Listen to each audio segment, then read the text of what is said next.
ഖുർആൻ study സെന്ററിന്റെ എറണാകുളം ജില്ലാ secretary Muhammad Sahib അവർകൾക്കും TS Basheer Sahib അവർകൾക്കും ഈ യോഗത്തിൽ സംബന്ധിച്ചിട്ടുള്ള എല്ലാവർക്കും പ്രത്യേകം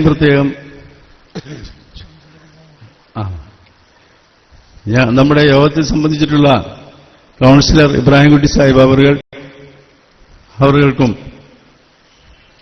അതുപോലെ തന്നെ ഇന്ന് ഇവിടെ നിന്ന് പല രീതിയിലുള്ള അവാർഡുകൾ കരസ്ഥമാക്കാൻ വേണ്ടി അവരെ നാം ക്ഷണിച്ചിട്ടുണ്ട്. അങ്ങനെയുള്ള എല്ലാവർക്കും പ്രത്യേകം സ്വാഗതം ആശംസിച്ചുകൊണ്ട് ഞാൻ എന്റെ വാക്കുകൾ ഉപസംഹരിക്കുന്നു. ആരെങ്കിലും വിട്ടുപോയിട്ടുണ്ടെങ്കിൽ ക്ഷമിക്കണം എന്ന് പറഞ്ഞുകൊണ്ട് ഞാൻ എന്റെ വാക്കുകൾ ഉപസംഹരിക്കുന്നു. അസ്സലാമു അലൈക്കും വറഹ്മത്തുള്ളാഹി വബറകാതുഹു. ഖുർആൻ സന്ദേശം നൽകുന്നതിനും ഈ സംഗമം ഈ സെമിനാർ ഉദ്ഘാടനം ചെയ്യുന്നതിനും വേണ്ടി ഞാലകം മസ്ജിദ് ഖത്തീബ് ബഹുമാന്യരായ PK സുലൈമാൻ മൗലവി ആദരപൂർവ്വം ക്ഷണിക്കുന്നു.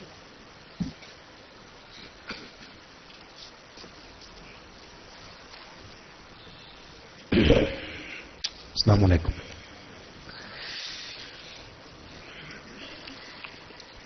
അൽഹംദുലില്ലാഹി റബ്ബിൽ ആലമീൻ വസ്സലാത്തു വസ്സലാമു അലാ അഷ്റഫിൽ മുർസലീൻ വഅലാ ആലിഹി വഅസ്ഹാബിഹി വഅത്ബാഇഹി അജ്മഈൻ. അഊദു ബില്ലാഹി മിനശ് ശൈത്വാനിർ റജീം. ബിസ്മില്ലാഹിർ റഹ്മാനിർ റഹീം. فالذين آمنوا به وعزروه ونصروه واتبعوا النور الذي أنزل معه أولئك هم المفلحون. സൂറത്തുൽ അഅറാഫ്. വിശുദ്ധ ഖുർആൻ. അധ്യക്ഷൻ, വേദിയിലുള്ള ബഹുമാന്യരായ പണ്ഡിതന്മാരെ, വിശിഷ്ടാതിഥികളെ, ഖുർആൻ സ്റ്റഡി സെന്ററിന്റെ പ്രവർത്തകരെ, സംഘാടകരെ, സഹൃദരായ മുതഅല്ലിം സുഹൃത്തുക്കളെ, വിനീതരായ സഹോദരങ്ങളെ, സഹോദരിമാരെ, ഖുർആൻ സന്ദേശം എന്ന ഒരു ഹ്രസ്വമായ കർത്തവ്യ നിർവഹണം ആണ് എന്നെ ഏൽപ്പിച്ചിരുന്നത്. സന്ദർഭവശാൽ ഔപചാരികമായി ഈ സെമിനാർ ഉദ്ഘാടനവും ചെയ്യേണ്ട ബാധ്യതയും കൂടി ഇവിടെ വന്നതിന് ശേഷം എന്നെ ഏൽപ്പിക്കപ്പെട്ടിരിക്കുകയാണ്. വളരെ കുറഞ്ഞ സമയപരിധിക്കുള്ളിൽ ഏതാനും ചില കാര്യങ്ങൾ ഓർമ്മപ്പെടുത്തി ഉണർത്തി ഇൻഷാ അല്ലാഹ് എന്റെ കർത്തവ്യം നിർവഹിക്കണം എന്നാണ് ഞാൻ ആഗ്രഹിക്കുന്നത്. ഖുർആൻ സ്റ്റഡി സെന്റർ കളമശ്ശേരി ഈ പ്രദേശത്തെ സംബന്ധിച്ചിടത്തോളം നീണ്ട 7 വർഷക്കാലം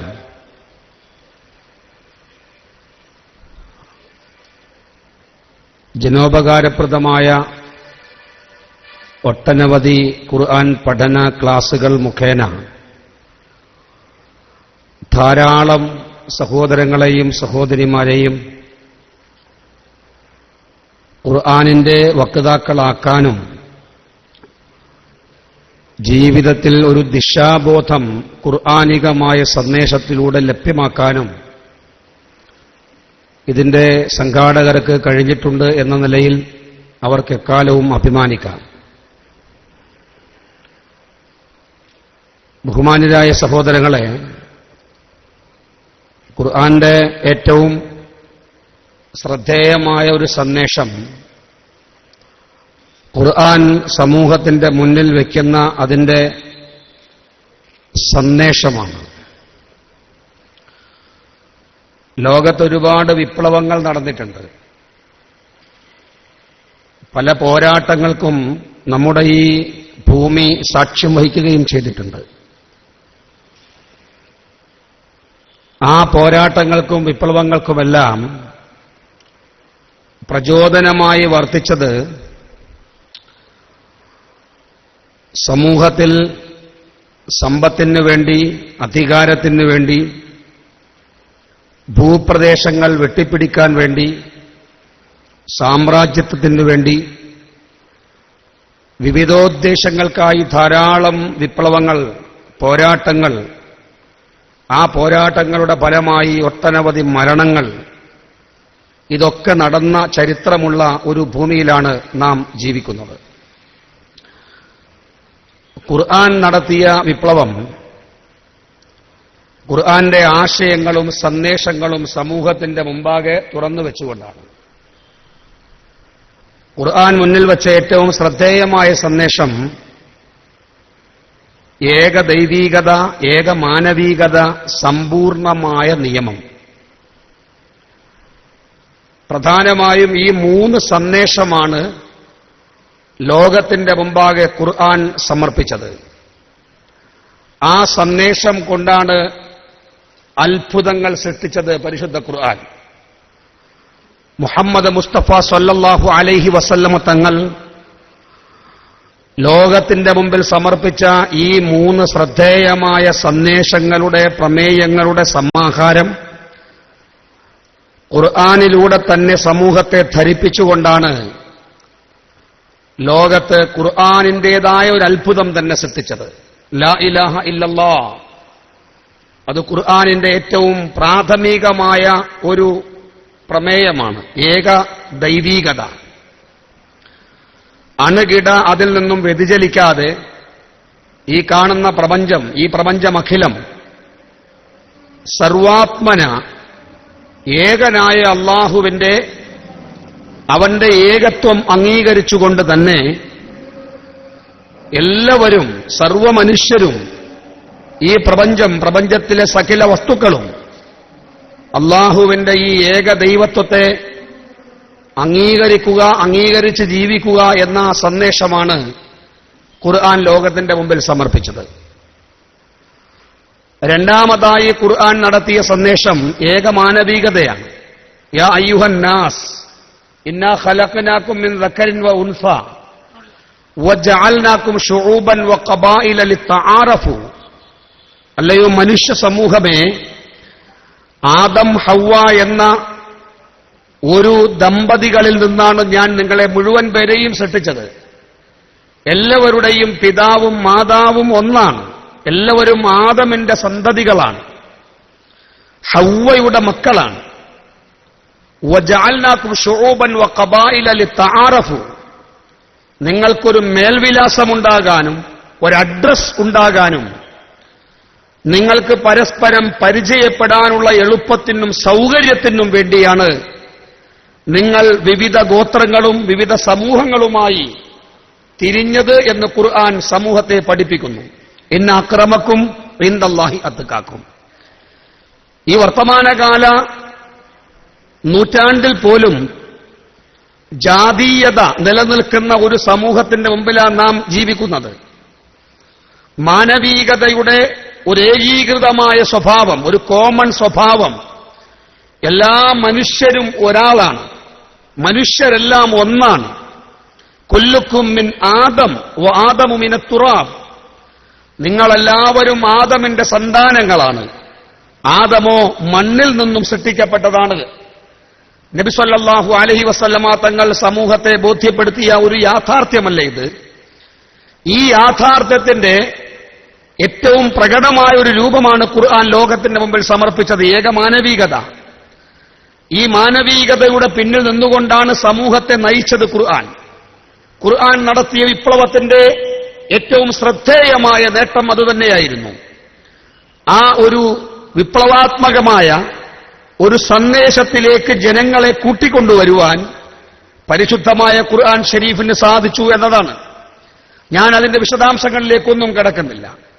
ഇന്നും അറ്റമില്ലാത്ത വിധം പരിഹരിക്കപ്പെടാൻ കഴിയാത്ത ജാതീയത, വംശീയത, ദേശീയത സമൂഹത്തിൽ വിള്ളലുകൾ സൃഷ്ടിക്കുകയാണ്. നമുക്കറിയാമല്ലോ, ഈ അടുത്ത കാലത്ത് തന്നെ ഡൽഹിയിൽ ഒരു വലിയ സംഘം മതം മാറ്റത്തിന്റെ എല്ലാ വശങ്ങളെയും നിയമങ്ങളെയും ഒരുപക്ഷെ പരിഗണിക്കാനോ ചിന്തിക്കാനോ പോലും സാധിക്കാത്ത വിധം അവർ അനുഭവിക്കുന്ന ജാതീയമായ മതിൽക്കെട്ടുകൾ തകർത്ത് ഞങ്ങളെ മനുഷ്യരായി അംഗീകരിക്കാൻ കഴിയുന്നില്ല, ഞങ്ങളെ അവർ മനുഷ്യരായി ഉൾക്കൊള്ളുന്നില്ല, മൃഗങ്ങളെക്കാൾ മോശമായി ജാതീയതയുടെ പേരിൽ ഞങ്ങളോട് പെരുമാറുന്നു എന്നതിന്റെ സൂചനകളിൽ അല്ല, വ്യക്തമായി സമൂഹത്തോട് അത് പറഞ്ഞുകൊണ്ടാണ് ഒരു വലിയ സമൂഹം മതം മാറ്റത്തിന് വിധേയമായത്.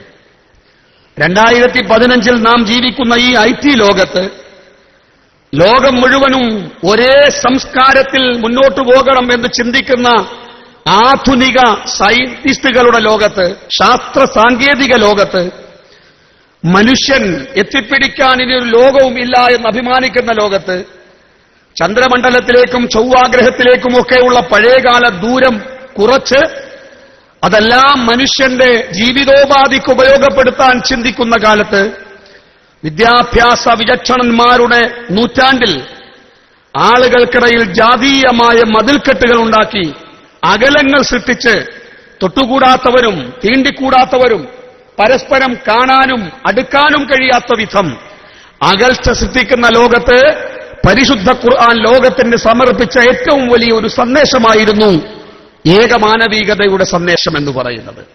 ഇത് ഖുർആന്റെ സമ്പൂർണമായ നിയമത്തിലേക്ക് നയിച്ചു എന്നതാണ്. മൂന്നാമത്തെ സന്ദേശം അതാണ്, ഒരു സമ്പൂർണമായ നിയമം. എല്ലാം ഉൾക്കൊള്ളുന്ന ഖുർആൻ, എന്തിനും പരിഹാരം, ഏത് ലോകത്തിനും പരിഹാരം, മനുഷ്യന്റെ ഏത് നീറുന്ന പ്രശ്നങ്ങൾക്കും ഖുർആനിലൂടെ പരിഹാരം. എത്ര വലിയ ലോകത്തെ കീഴടക്കേണ്ടി വന്നാലും ആ ലോകത്ത് കടന്നുവരുന്ന മുഴുവൻ ആശയങ്ങൾക്കും മുഴുവൻ ചിന്താഗതികൾക്കും ശാശ്വതമായ പരിഹാരം, ആ പരിഹാരം നിർദ്ദേശിക്കുന്ന സമ്പൂർണമായ നിയമം. ഇതൊരു അവകാശവാദമല്ല, നമ്മൾ അവകാശപ്പെടുന്നതല്ല, ലോകം സമ്മതിച്ച യാഥാർത്ഥ്യമാണത്.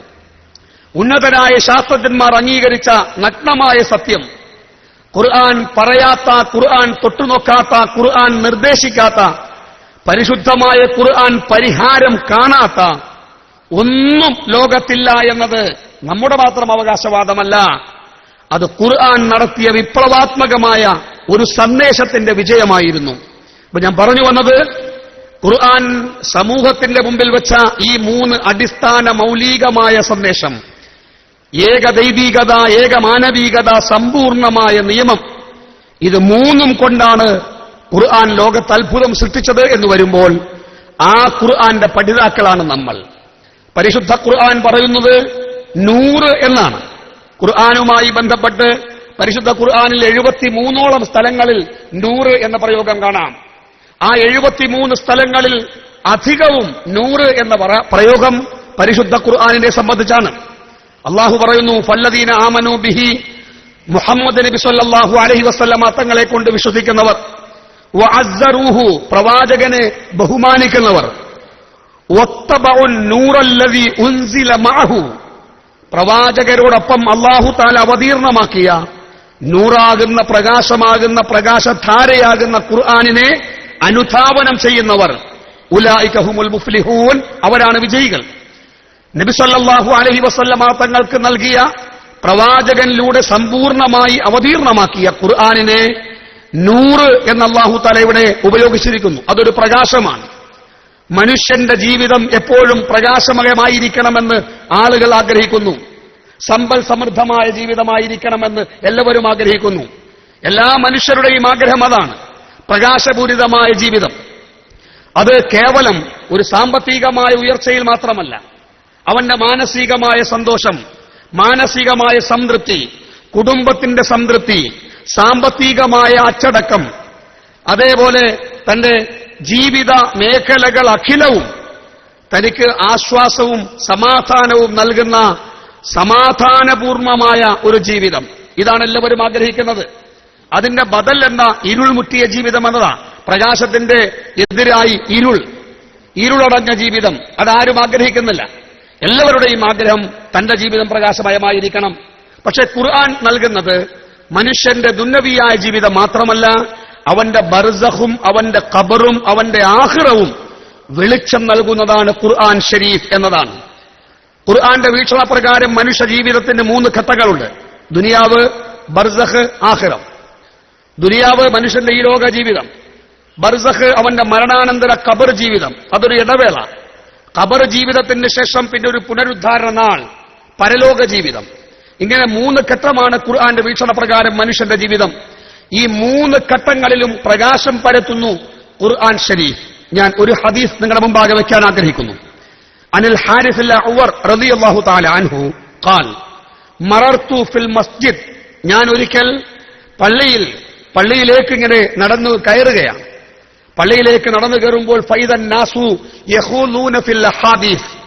ജനങ്ങൾ അവരിങ്ങനെ അനാവശ്യമായ കാര്യങ്ങൾ സംസാരിച്ച് ആ സംസാരത്തിൽ മുഴുകിയിരിക്കുന്നത് എനിക്ക് കാണാൻ സാധിച്ചു.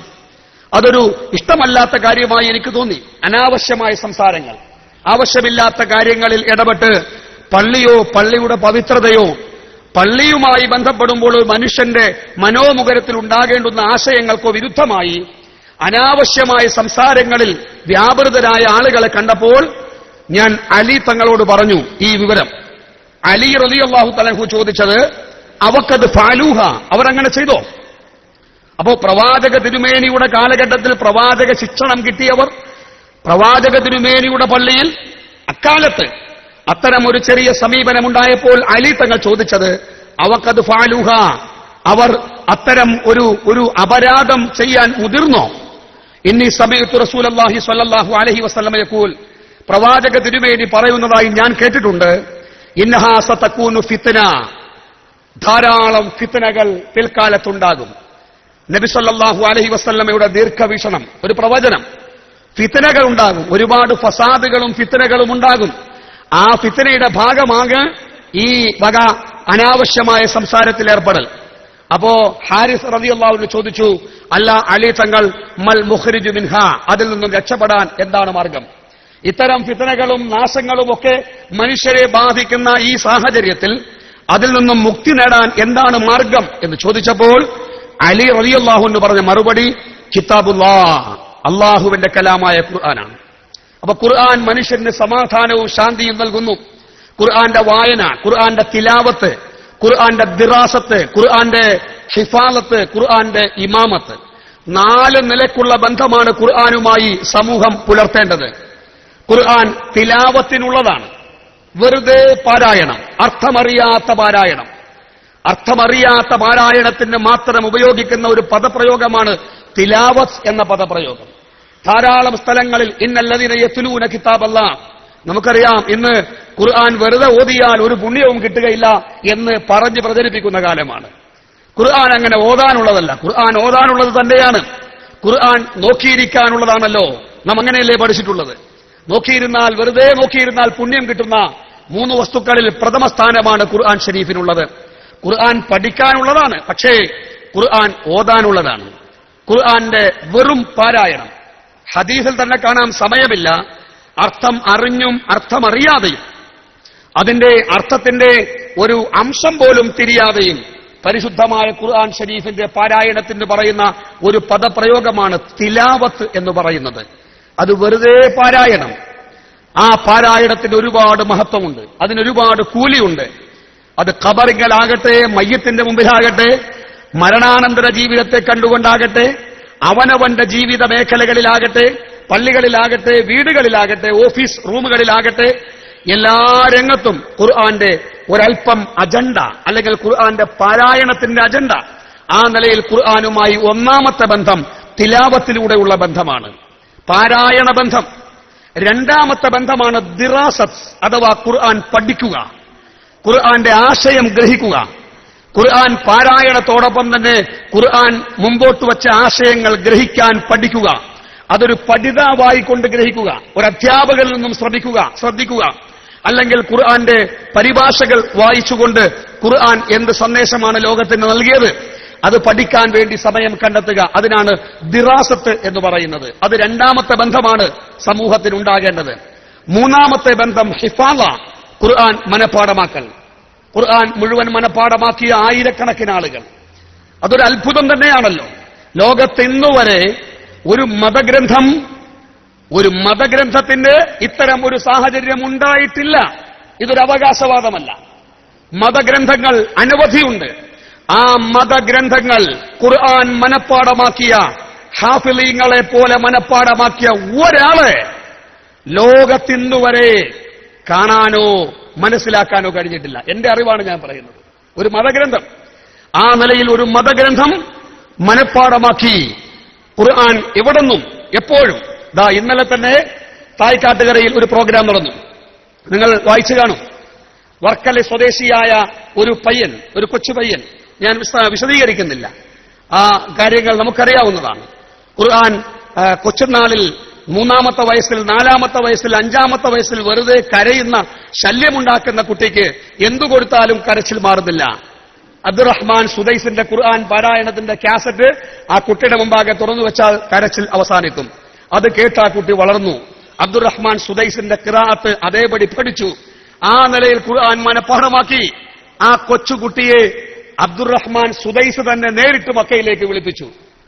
ആ കുട്ടിയെയും കൊണ്ട് മാതാപിതാക്കൾ ഒരു സംഘവും മക്കയിലെത്തി. സുദൈസ് ആ കുട്ടിയെ ആദരിച്ചു, വലിയ അനുമോദനങ്ങൾ നൽകി, അവാർഡുകൾ നൽകി. സുദൈസുമായി ആ കുട്ടിക്ക് സന്ധിക്കാൻ അവസരമുണ്ടായി. ആ നിലയിൽ അത്ഭുതം സൃഷ്ടിച്ച ഒരു കൊച്ചുപയ്യൻ നമ്മുടെ ഈ ആലുവ തായ്ക്കാട്ടുകരയിൽ ഇന്നലെ ഉണ്ടായിരുന്നു.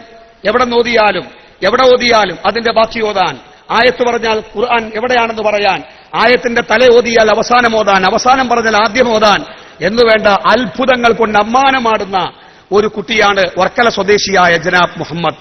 ഞാൻ വിശദീകരിക്കുന്നില്ല. അപ്പൊ ആ നിലയിൽ ഖുർആനുമായിട്ടുള്ള 3-ാമത്തെ ബന്ധം, മനഃപ്പാഠമാക്കുന്ന ബന്ധം.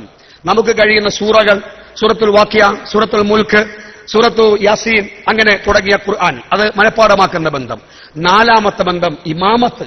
ഖുർആനിനെ ഇമാമായി അംഗീകരിക്കുക. വൽ ഖുർആനു ഇമാമി, ഖുർആൻ എന്റെ ഇമാമാണ്. ഖുർആൻ എനിക്ക് നേതൃത്വം നൽകുന്നു, എന്നെ നയിക്കുന്നു, എന്റെ ഇമാമായി മുന്നിൽ നിന്നുകൊണ്ട് എന്നെ നയിക്കുന്നു. ആ നിലയിൽ 4-ാമത്തെ ബന്ധം ഇമാമത്ത്. ആ നിലയിൽ തിലാവത്തും ദിറാസത്തും ഹിഫാദത്തും ഇമാമത്തുമായി ഖുർആനികമായ ബന്ധം സ്ഥാപിക്കുന്നതിന്റെ ഒരു നല്ല ക്രമീകരണമാണ് ഖുർആൻ സ്റ്റഡി സെന്റർ. അതിലൂടെ പഠിതാക്കളായി ഈ ബന്ധം സ്ഥാപിക്കുവാൻ നമുക്ക് കഴിയുന്നു എന്നത് ഖുർആൻ നൽകുന്ന നൂറിന്റെ ഭാഗമാണ്. ആ നൂറാനിയത്ത് നമുക്ക് ദിശാബോധം നിർണ്ണയിക്കുന്നു, നമ്മുടെ ജീവിതത്തെ താളം തെറ്റിക്കാതെ നയിക്കുന്നു, ഖബറിലും നാളെ ആഖിറത്തിലും. ആ നിലയിൽ പുണ്യം നിറഞ്ഞ ഖുർആന്റെ അവകാശികളും ഖുർആനിന്റെ ആ നിലയ്ക്കുള്ള ബന്ധുക്കളും ആയിത്തീരാൻ നമുക്ക് കഴിയണം. അള്ളാഹു അതിന് തൗഫീഖ് ചെയ്യട്ടെ. എല്ലാവിധ ഭാവുകങ്ങളും എല്ലാ ആശംസകളും ഖുർആൻ സ്റ്റഡി സെന്ററിനും അതിന്റെ പ്രവർത്തകർക്കും സംഘാടകർക്കും. നിരവധി ആളുകൾ നിസ്സീമമായി ആ രംഗത്ത് പ്രവർത്തിക്കുന്നവരുണ്ട്. അവർക്കെല്ലാം അല്ലാഹു സുബ്ഹാനഹു വ തആല എല്ലാവിധ നന്മകളും നൽകട്ടെ എന്ന് ആത്മാർത്ഥമായി ദുആ ചെയ്തുകൊണ്ട് ബിസ്മില്ലാഹിർ റഹ്മാനിർ റഹീം എന്ന പരിശുദ്ധമായ ഖുർആനിക വചനം കൊണ്ട് ഔപചാരികമായി സെമിനാർ മന്ത്രിക്ക് പകരം ഉദ്ഘാടനം ചെയ്തതായി അറിയിച്ചുകൊണ്ട് ഞാൻ എന്റെ ലഘുവാക്കുകൾക്ക് വിരാമം കുറിക്കുന്നു. വആഖിറു ദഅവാന അനിൽ ഹംദുലില്ലാഹി റബ്ബിൽ ആലമീൻ. അസ്സലാമു അലൈക്കും വറഹ്മത്തുള്ളാഹി വബറകാതുഹു. السلام عليكم ورحمة الله. بسم الله الحمد لله اللهم صل على سيدنا محمد ربنا عليك توكلنا وإليك أنبنا وإليك المصير. ബഹുമാന്യരെ, ഈ വിശുദ്ധമായ ഖുർആനിനെ കുറിച്ചുള്ള ഖുർആൻ മാനവന്റെ മാർഗദീപം എന്ന ഒരു വിഷയത്തിനെ ആസ്പദിച്ച് ഒരു ചർച്ചയും അന്വേഷണവുമാണ് ഇവിടെ നടക്കുന്നത്. അതിന്റെ മനോഹരമായ ഒരു ആമുഖം ബഹുമാന്യരായ സുലൈമാൻ മൗലവി ഉസ്താദ് അവർ നൽകിക്കഴിഞ്ഞു. ഖുർആനുമായി ബന്ധപ്പെട്ട ചർച്ചകൾ പലതരത്തിൽ പല നൂറ്റാണ്ടുകളിലായി വന്നുകൊണ്ടിരിക്കുന്നു. ഇസ്ലാമികമായ സംസ്കാരത്തിന്റെ സാംസ്കാരികമായും വിദ്യാഭ്യാസത്തിന്റെ അറിവിന്റെ ഉൽപാദന രംഗത്തായാലും സമൂഹത്തിന്റെ സൃഷ്ടിപരമായ കാര്യങ്ങളിലായാലുമൊക്കെ ഖുർആൻ അടിസ്ഥാനപരമായി ഒരു മാർഗദീപമായി നിലനിൽക്കുന്നു എന്നതാണ് ഖുർആനെക്കുറിച്ചുള്ള ഇത്രയധികം ചർച്ചകൾ വരുന്നതിനും ചർച്ച ചെയ്യപ്പെടാൻ പ്രേരിപ്പിക്കുന്നതിനുമുള്ള കാരണം. ഞാൻ വിഷയാവതരണത്തിലേക്ക് കടക്കുകയല്ല. ഖുർആന്റെ ഈ തരത്തിലുള്ള പലതരത്തിലുള്ള ചർച്ചകൾ പല ഇടങ്ങളിലായി നടന്നുകൊണ്ടിരിക്കുന്നു. അതിന്റെ വാക്കുകളെക്കുറിച്ച്, അതിന്റെ പാരായണങ്ങളെക്കുറിച്ച്, പാരായണം ചെയ്യുന്ന രീതിയെക്കുറിച്ച്, അതിന്റെ ശബ്ദവ്യത്യാസങ്ങളെക്കുറിച്ച്, അതിന്റെ കൈമാറ്റ പ്രക്രിയയുടെ ചരിത്രത്തെക്കുറിച്ച്, ഖുർആനിന്റെ സൂക്ഷിപ്പിനെക്കുറിച്ച്, ഖുർആനിന്റെ ആശയതലങ്ങളിൽ തന്നെ വാക്കുകൾ, അതിന്റെ വ്യാകരണം, അതിന്റെ വിവിധ തരത്തിലുള്ള അതിന്റെ താത്വികമായ അന്വേഷണം, പ്രായോഗികമായ ജീവിത തരത്തിലെ അതുമായി ബന്ധപ്പെട്ട അറിവുകൾ, നിയമപരമായ അതുമായി ബന്ധപ്പെട്ട അറിവുകൾ, ശാസ്ത്രീയമായി അതുമായി ബന്ധപ്പെട്ട അറിവുകൾ, ചരിത്രപരമായി അതുമായി ബന്ധപ്പെട്ട അറിവുകൾ തുടങ്ങി മനുഷ്യന്റെ വിവിധങ്ങളായ വിജ്ഞാന ശാഖകളിൽ ഖുർആൻ എങ്ങനെയൊക്കെ മാർഗദീപമായി നിലനിൽക്കുന്നു എന്നത് ഒരു നിരന്തരമായ ചർച്ചയുടെ ഭാഗമാണ്. അറിയാനും മനസ്സിലാക്കാനുമുള്ള അവസരങ്ങൾ നൽകപ്പെടുമ്പോൾ മാത്രമാണ് ആളുകൾക്ക് യഥാർത്ഥ വശങ്ങൾ മനസ്സിലാക്കാനുള്ള സാഹചര്യം ഒരുങ്ങുക. സെപ്റ്റംബർ 11 എന്ന് പറയുന്നത് വളരെ ദുരന്തപൂർണമായ ഒരു സാഹചര്യമായിരുന്നുവെങ്കിലും അതിനുശേഷം ഇപ്പോൾ അടുത്തു വന്ന ഒരു പഠനത്തിൽ കാണാൻ സാധിക്കുന്നത് ഖുർആൻ ദ ബുക്ക് എന്നായിരുന്നു അതിനു മുമ്പ് ഖുർആനെ കുറിച്ച് വ്യാപകമായി ഉപയോഗിച്ചിരുന്നത്. Quran the book, KORAN the book, Quran എന്ന പുസ്തകം എന്നായിരുന്നു. ഇംഗ്ലീഷ് ഭാഷയിൽ വ്യാപകമായി ഖുർആൻ എന്ന് സ്പെല്ലിംഗ് വ്യത്യാസത്തോടെ എഴുതാൻ തുടങ്ങി എന്നതാണ്. ഖുർആൻ അത് QURAN എന്ന് എഴുതുന്നത് ലോകവ്യാപകമായി ഉപയോഗപ്പെടുത്താൻ തുടങ്ങി.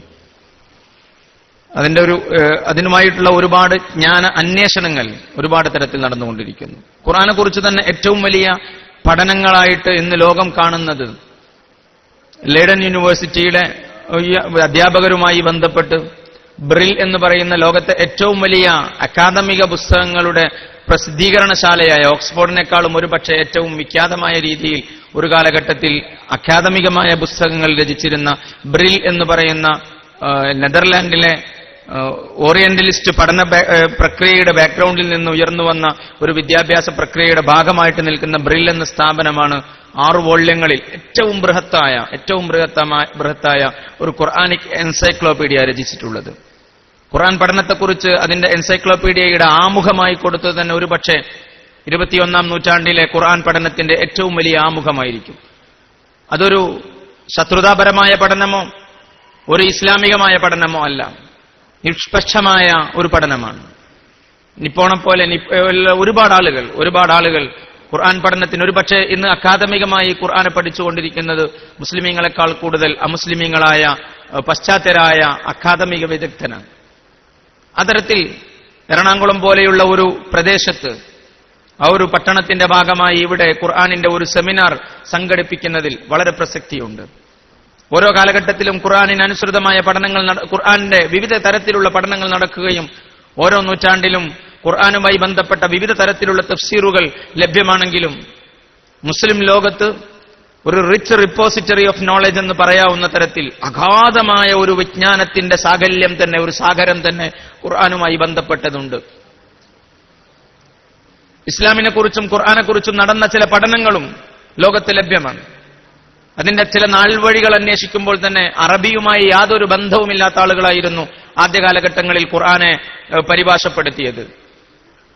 അത് ഒരു കുരിശ് യുദ്ധങ്ങളുടെ ഭാഗമായി മുസ്ലിം ക്രൈസ്തവ ഭരണാധികാരികൾ തമ്മിൽ മധ്യനൂറ്റാണ്ടുകളിൽ 13-14 നൂറ്റാണ്ടുകളിൽ നടന്ന വലിയ യുദ്ധങ്ങളുടെ ഭാഗമായി മുസ്ലിം സംസ്കാരത്തെക്കുറിച്ച് വ്യാപകമായി പഠനം നടത്തിയ യൂറോപ്യരുടെ ഒരുപാട് പഠനങ്ങളുടെ ഭാഗമായിട്ട് ഒരുപാട് ആളുകൾ അറബി പഠിക്കുകയും അതിനനുസരിച്ച് പഠിക്കുകയും മനസ്സിലാക്കുകയും ചെയ്ത ഒരുപാട് ആളുകളെ കുറിച്ച് കാണാം.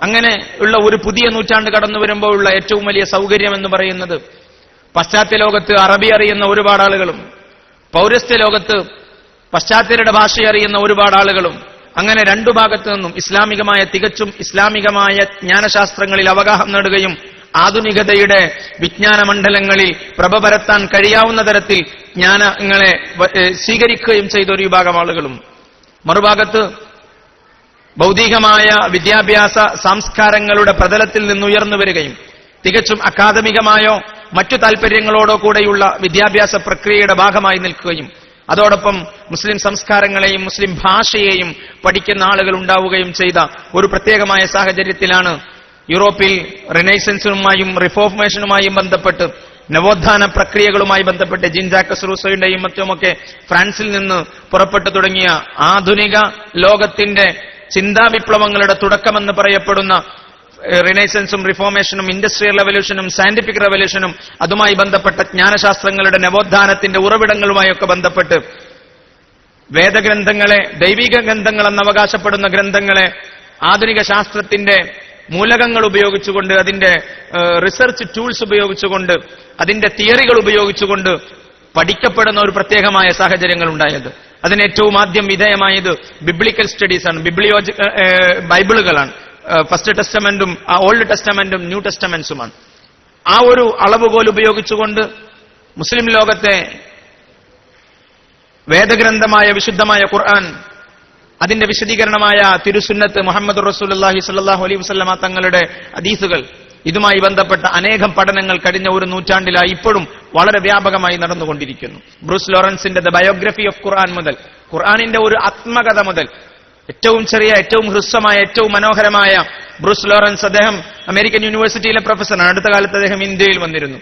ഖുർആനെ കുറിച്ചുള്ള പഠനങ്ങൾ ഇഗ്നൈറ്റ് ചെയ്യുന്നത്, ട്രിഗർ ചെയ്യുന്ന അത്ഭുതകരമായ ഒരുപാട് മേഖലകളെ നമുക്ക് കാണാൻ സാധിക്കുന്നു. അവിടെയാണ് അതിന്റെ സോഷ്യോളജിക്കൽ, അതിന്റെ എക്കണോമിക്കൽ, അതിന്റെ സയന്റിഫിക്കൽ, അതിന്റെ ഫിലോസഫിക്കൽ, അതിന്റെ സൈക്കോളജിക്കൽ, അങ്ങനെ തുടങ്ങിയുള്ള വിവിധ തലങ്ങളിലേക്കുള്ള അന്വേഷണങ്ങൾ കടന്നു ചെന്നുകൊണ്ടിരിക്കുന്നത്. മാനവികത എന്ന് പറയുന്ന, ഹ്യൂമാനിറ്റി എന്ന് പറയുന്നത് ലോകത്തൊരു വലിയ വിഷയമായിരിക്കുമ്പോൾ മാർഗദർശനം നൽകുന്ന ഖുർആനിന് ഏതു തരത്തിലുള്ള സമീപനമാണ് ആ ഒരു വിഷയത്തിൽ സ്വീകരിക്കാനുള്ളത് എന്ന ഒരു അന്വേഷണമാണ് ഇവിടെ ഒരു വിഷയാവതരണത്തിലൂടെയും ബഹുമാന്യരായ ഫാദർ അതിനോടനുബന്ധമായ ഒരു സംസാരത്തിലൂടെയും നടക്കാൻ പോകുന്നത്. ഞാൻ ആദ്യം ആ ഒരു വിഷയാവതരണത്തിനു വേണ്ടി ഡോക്ടർ അബ്ദുൽ ബർ വാഫിയെ ഞാൻ ആദരപൂർവ്വം ക്ഷണിക്കുകയാണ്. ബഹുമാന്യരായ ഫാദറിനോട് സമ്മതം കൂടി ഒരു വിഷയത്തിൽ ചോദിക്കുകയാണ്. ഫാദർ ഒരു നേരത്തെ ഒരു ഇതിൽ വന്നിട്ടുണ്ട്. ഞാൻ പ്രോഗ്രാമിനെ അതിൻ്റെതായ ഒരു രീതിയിൽ ഞാൻ ആ ഒരു പ്രോസസ് നേരത്തെ പ്രഖ്യാപിച്ച പോലെയുള്ള പ്രോസസ്സിൽ തന്നെ മുന്നോട്ട് പോകാൻ ആഗ്രഹിക്കുന്നു. ബഹുമാന്യരായ ഡോക്ടർ അബ്ദുൽ ബർ വാഫിയെ വിഷയാവതരണത്തിന് വേണ്ടി സാദരം ക്ഷണിച്ചുകൊള്ളുന്നു.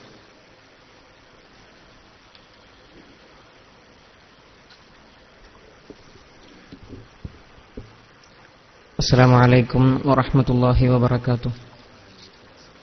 أعوذ بالله من الشيطان الرجيم. بسم الله الرحمن الرحيم. الحمد لله رب العالمين والعاقبة للمتقين ولا عدوان إلا على الظالمين. ഏറെ ബഹുമാനാദരവുകൾ നിറഞ്ഞ പണ്ഡിതന്മാരെ, വേദിയിലും സദസ്സിലും ഇരിക്കുന്ന ബഹുമുഖ പ്രതിഭകളെ, ആമുഖം നീട്ടി സമയം കവർന്നെടുക്കാൻ ശ്രമിക്കുന്നില്ല. വളരെ ചുരുങ്ങിയ ഈ ഒരു സമയത്ത് വിശുദ്ധ ഖുർആനിനെ കുറിച്ച്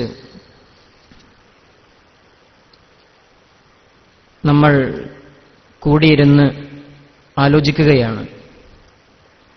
മാനവന്റെ മാർഗദീപം എന്ന വിശുദ്ധ ഖുർആനിനെ കുറിച്ച്, മാനവന്റെ മാർഗദീപമാണ് വിശുദ്ധ ഖുർആൻ എന്ന ഒരു വിഷയത്തിൽ നാം ഒരു സെമിനാർ സംഘടിപ്പിച്ചിരിക്കുകയാണ്. വിശുദ്ധ ഖുർആനിനെ കുറിച്ച് പറയുമ്പോൾ, അല്ലെങ്കിൽ വിശുദ്ധ ഖുർആനിനെ കുറിച്ച് വായിക്കുമ്പോൾ, ഇന്നലെ ഇറങ്ങിയ അല്ലെങ്കിൽ ഇന്നിറങ്ങിയ വേദഗ്രന്ഥം എന്ന പോലെ ഇപ്പോഴും പുതിയ പഠനങ്ങളും പുതിയ ചിന്തകളും വിശുദ്ധ ഖുർആനിനെ കുറിച്ച് നിമിഷങ്ങളിൽ ഉയർന്നു വന്നുകൊണ്ടിരിക്കുകയാണ്. ഓരോ നിമിഷത്തിലും പുതിയ പഠനങ്ങളും പുതിയ ചിന്താരീതികളും വിശുദ്ധ ഖുർആനിനെ കുറിച്ച് നടത്തിക്കൊണ്ട്, ഗവേഷണങ്ങൾ നടത്തിക്കൊണ്ട് പുതിയ പഠനങ്ങൾ പുറത്തു വന്നുകൊണ്ടിരിക്കുകയാണ്. ഇങ്ങനെ പറയുമ്പോൾ നാം വിശുദ്ധ ഖുർആനിനെ കുറിച്ച് മുസ്ലിങ്ങൾ പറയാറുള്ളത് വിശുദ്ധ ഖുർആൻ മുസ്ലിമിന്റെ ഗ്രന്ഥമാണെന്നാണ്, അല്ലെങ്കിൽ ഇസ്ലാമിന്റെ വേദഗ്രന്ഥമാണ് വിശുദ്ധ ഖുർആൻ എന്നാണ്. പക്ഷെ വിശുദ്ധ ഖുർആൻ തന്നെ പറയുന്നത് മാനവികന്റെ അല്ലെങ്കിൽ മനുഷ്യകുലത്തിന്റെ തന്നെ വേദഗ്രന്ഥമായിട്ടാണ് വിശുദ്ധ ഖുർആൻ സ്വയം പരിചയപ്പെടുത്തുന്നത്. ഒന്നാമത്തെ സൂറത്തിൽ തന്നെ അല്ലാഹു സുബ്ഹാനഹു വ തആലയെ, വിശുദ്ധ ഖുർആനിന്റെ ഉപജ്ഞാതാവിനെ പരിചയപ്പെടുത്തുന്നത് ലോകരക്ഷിതാവായിട്ടാണ്.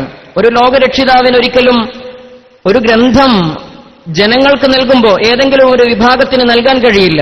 വാണിദാസ് എളയാവൂർ പറഞ്ഞതുപോലെ അദ്ദേഹം പറയുന്നുണ്ട്, മുസ്ലിമിന്റെ ഗ്രന്ഥമാണ് വിശുദ്ധ ഖുർആൻ എന്ന് പറയുന്നത് ഏറ്റവും വലിയ വിഡ്ഢിത്തമാണ് എന്ന്, അല്ലെങ്കിൽ ഏറ്റവും വലിയ നുണയാണ് എന്ന് അദ്ദേഹം അതിനെ പറഞ്ഞ് അദ്ദേഹം പറയുന്നുണ്ട്, മാനവികന് എല്ലാവർക്കും വേണ്ടി ഇറങ്ങിയ ഒരു വിശുദ്ധ ഗ്രന്ഥമാണ് വിശുദ്ധ ഖുർആൻ എന്ന് പറയുന്നത്. കാരണം അള്ളാഹു എന്ന് പറയുന്ന വിശുദ്ധ ഖുർആനിന്റെ ഉപജ്ഞാതാവ്, അല്ലെങ്കിൽ വിശുദ്ധ ഖുർആനിനെ സൃഷ്ടിച്ച് നമുക്ക് നൽകിയ രക്ഷിതാവ് അള്ളാഹു സുബ്ഹാനഹു വ തആല ഏതെങ്കിലും ഒരു മതത്തിന്റേതല്ല.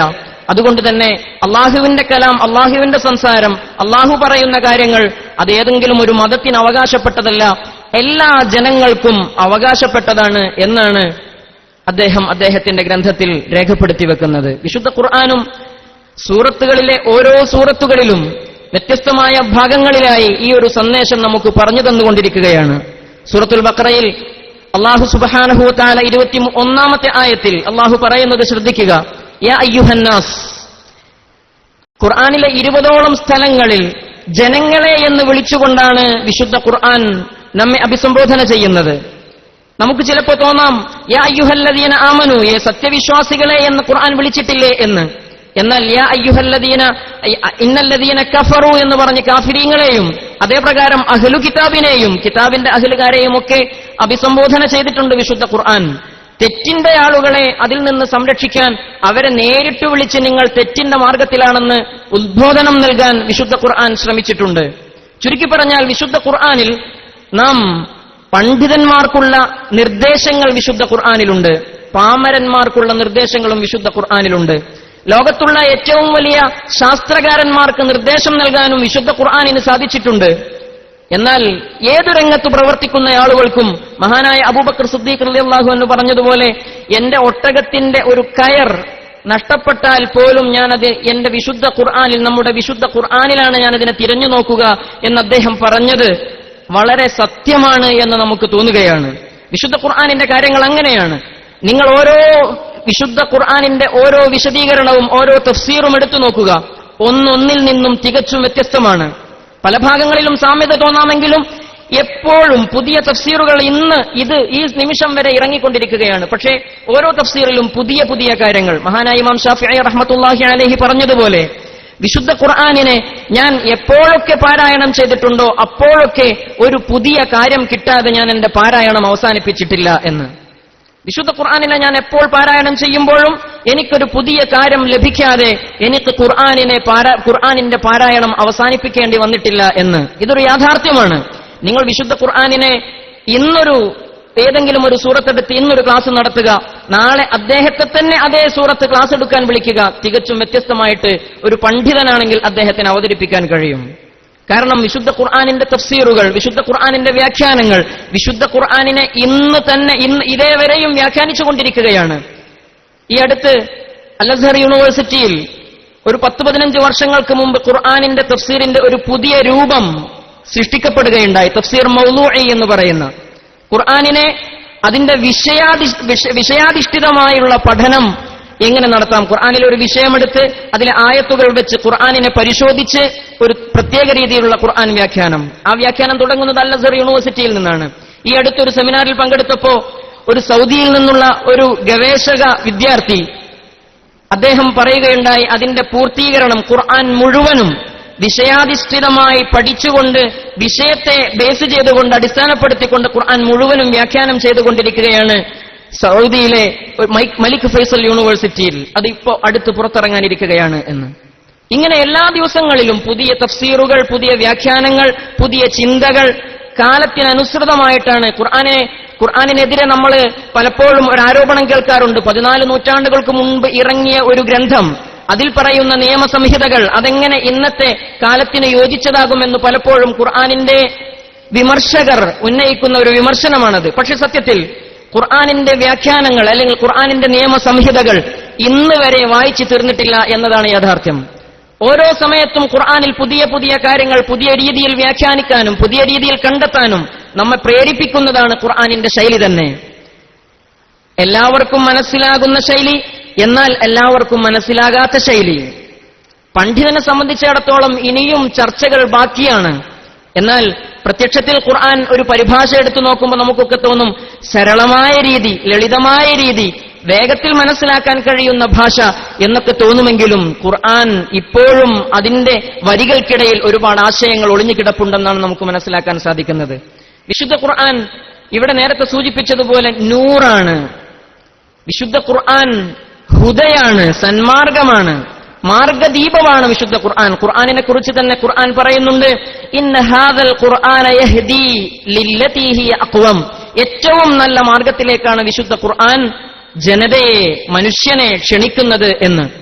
വിശുദ്ധ ഖുർആനിന്റെ ഒരു പ്രത്യേകത ഇവിടെ സൂചിപ്പിച്ചതുപോലെ മാനവികതയെ അത് മുറുകെ പിടിക്കുന്നു എന്നുള്ളതാണ്. ലോകത്താകമാനമുള്ള ജനങ്ങൾക്ക്, മനുഷ്യർക്ക് ഇറങ്ങിയ ഒരു ഗ്രന്ഥമാണ് വിശുദ്ധ ഖുർആൻ. അത് വിശുദ്ധ ഖുർആൻ ഒരുപാടിടങ്ങളിൽ നമ്മോട് പറഞ്ഞു തരുന്നുണ്ട്. നേരത്തെ പറഞ്ഞതുപോലെ യാ അയ്യുഹന്നാസ് എന്നുള്ള പ്രതിപാദ്യം 20ഓളം സ്ഥലങ്ങളിലുണ്ടെങ്കിൽ ആലമീൻ, ആലമൂൻ എന്ന് തുടങ്ങുന്ന റഹ്മത്തൽ ലിൽ ആലമീൻ, ഇൻ ഹുവ ഇല്ലാ ദിക്റുൽ ലിൽ ആലമീൻ എന്ന് തുടങ്ങുന്ന ലോകർക്കാകമാനമുള്ളതാണ് ഈ ഗ്രന്ഥമെന്ന് സൂചിപ്പിക്കുന്ന 60ഓളം സ്ഥലങ്ങളിൽ അങ്ങനെയുള്ള പരാമർശങ്ങളുണ്ട്. നേരത്തെ പറഞ്ഞതുപോലെ 100 എന്ന് പരാമർശം 73ഓളം സ്ഥലങ്ങളിൽ അങ്ങനെ പരാമർശമുണ്ട്.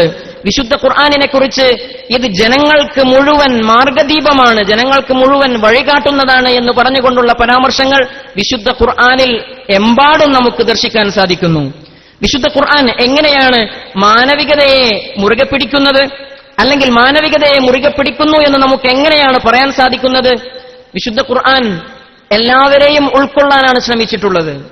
വിശുദ്ധ ഖുർആൻ ആരെയും പുറത്തു നിർത്താൻ ആഗ്രഹിച്ചിട്ടില്ല.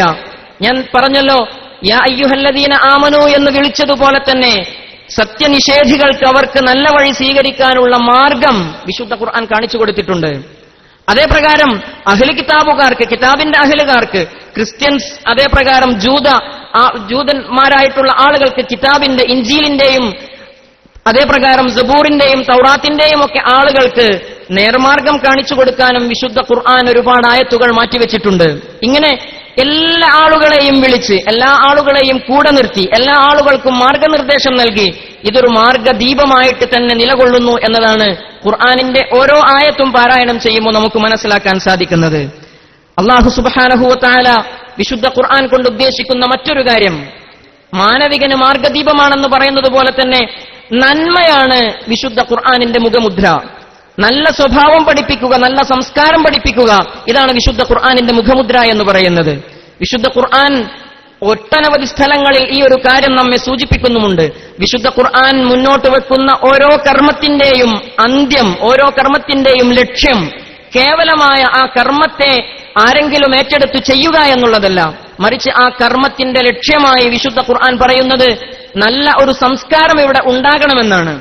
ഏത് ഇബാദത്തിനെക്കുറിച്ചും ഏത് കർമ്മങ്ങളെക്കുറിച്ചും വിശുദ്ധ ഖുർആൻ പറയുമ്പോഴും അതിന്റെ ലക്ഷ്യമായി, അതിന്റെ ഒരു അന്ത്യമായി വിശുദ്ധ ഖുർആൻ പറയുന്നത് നല്ല സ്വഭാവക്കാരാകാൻ വേണ്ടി, നിങ്ങൾ പരസ്പരം കൂടി ജീവിക്കുന്ന ഉത്തമ സ്വഭാവത്തിന്റെ ഉടമകളാകാൻ വേണ്ടി, നിങ്ങൾ പരസ്പരം തെറ്റിനെ സംരക്ഷിക്കുന്ന, തെറ്റിനെ സൂക്ഷിക്കുന്ന ആളുകളാകാൻ വേണ്ടി തുടങ്ങിയ പരാമർശങ്ങളാണ് ഏതൊരു കർമ്മത്തിന്റെ നതീജയായി, അതിന്റെ റിസൾട്ടായി വിശുദ്ധ ഖുർആൻ പരിചയപ്പെടുത്തുന്നത്.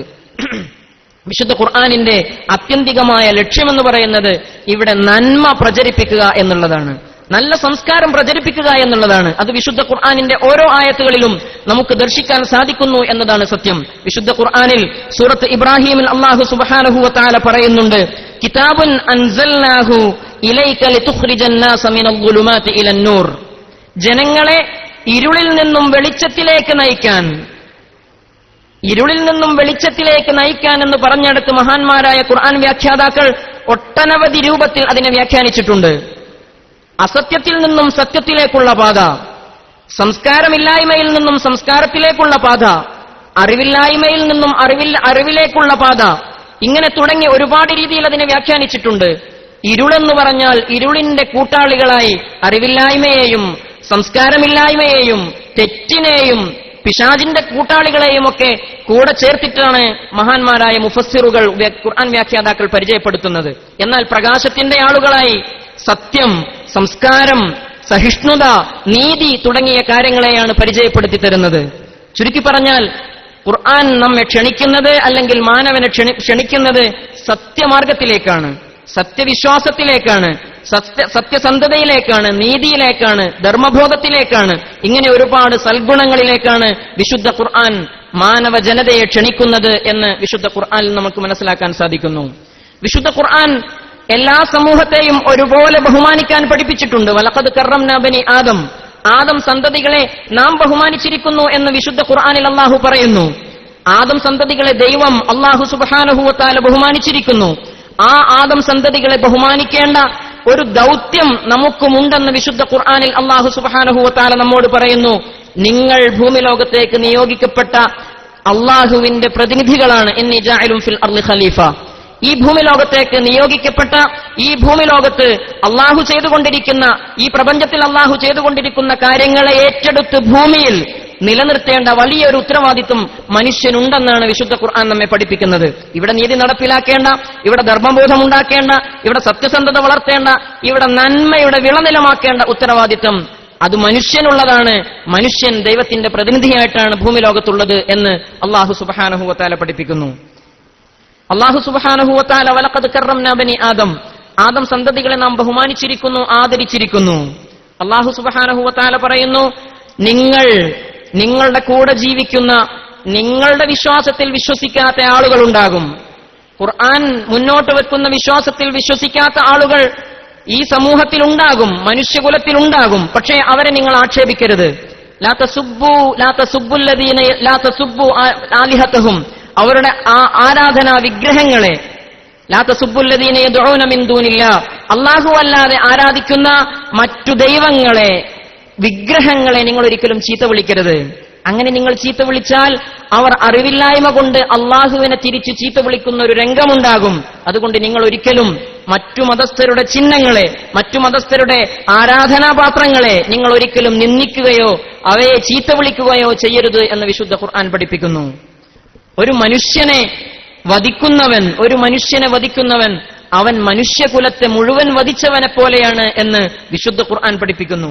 ഇങ്ങനെ മനുഷ്യത്വത്തിന്റെ മാനവികതയുടെ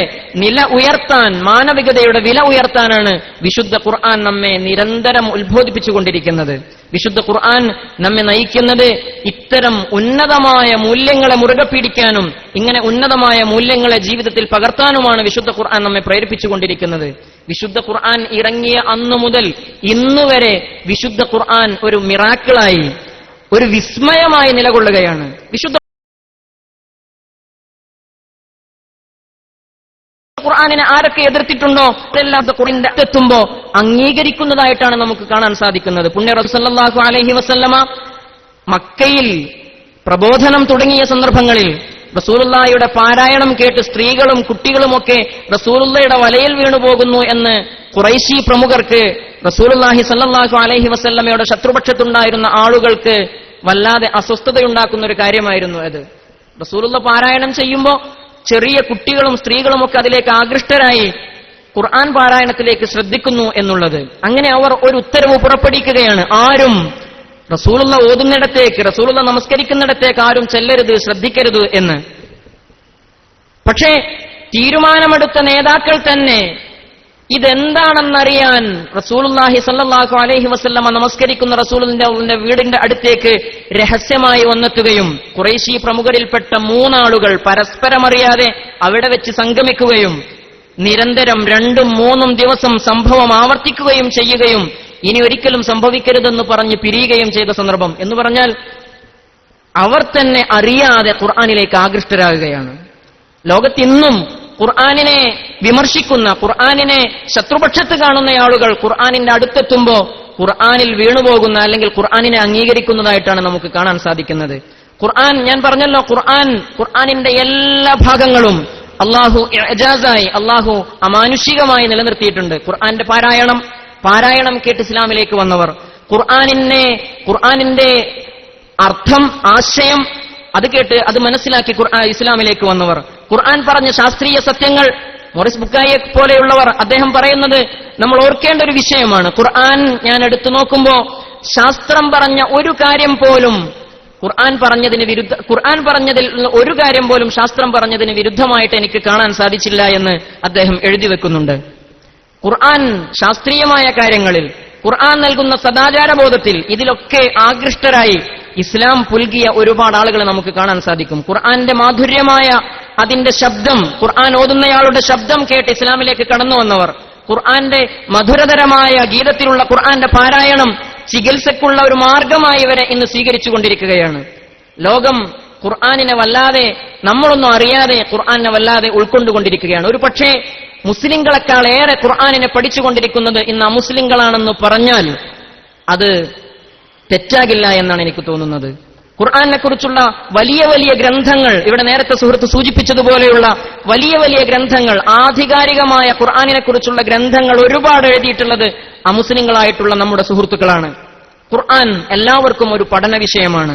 മുസ്ലിമിന്റെ മാത്രമല്ല, മുസ്ലിം അല്ലാത്തവരുടെയും പഠന വിഷയമായി ഖുർആൻ മാറിയിരിക്കുകയാണ്. ഖുർആനിനെ കുറിച്ച് ഗവേഷണം നടത്താൻ, ഖുർആനിനെ കുറിച്ച് അന്വേഷിക്കാൻ, ഖുർആനിന്റെ ഉള്ളിലടങ്ങിയിരിക്കുന്ന രീതികളെ, ഖുർആനിൽ ഉള്ളിലടങ്ങിയിരിക്കുന്ന സത്തിനെ അതിനെ പുറത്തേക്ക് കൊണ്ടുവരാൻ ഒരുപാട് ആളുകൾ ഒരുപാട് രീതിയിൽ ശ്രമിച്ചുകൊണ്ടിരിക്കുന്നതായിട്ടാണ് നമുക്ക് കാണാൻ സാധിക്കുന്നത്.